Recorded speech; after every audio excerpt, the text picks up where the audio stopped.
But I'm curious though, which tight end is it going to be Upshaw?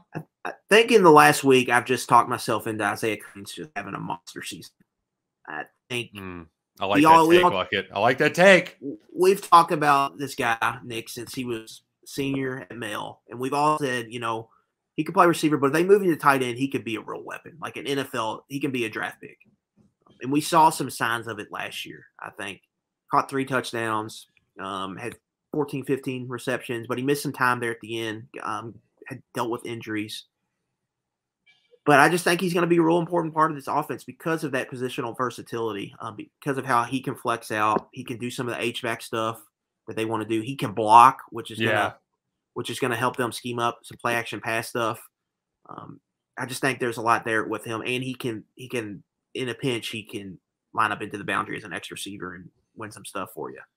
So I think him a year in the weight room, he's got to add some weight on. Junior season, I think he's just going to have a big year. Keaton Upshaw, I think that's a more popular one, I would say, but I think there's real injury concerns there with him. He played in the spring, but we saw him. He just didn't look the same coming back from that pectoral injury. So he's kind of a little bit of a wild card, I think, there. But I think Cummings is going to have a real big role in the offense.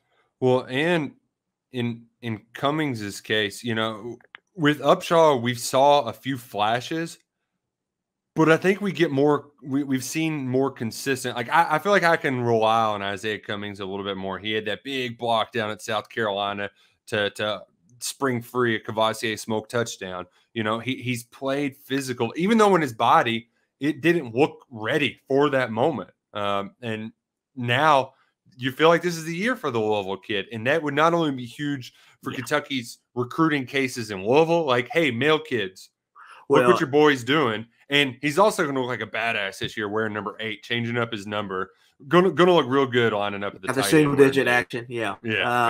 Him and J.J. Weaver kind of teamed together. It's been like 3-4 years now, Nick, where they've kind of had their way in the city of Louisville recruiting. Mm-hmm.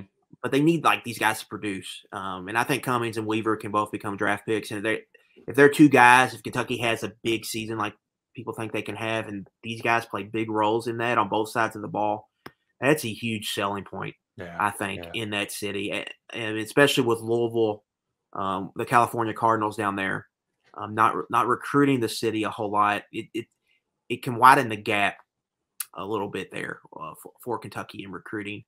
Now you look out, this next class, the 2 classes might not be great, but you never know when that could change, or when you could have a big type year talent-wise in that city. So I think that's an important development to get some of these Louisville kids, get them playing at a high level, and potentially get them drafted, and continue kind of your in-state recruiting ownership they've kind of had the last couple of years, and maybe even make it a be even wider margin.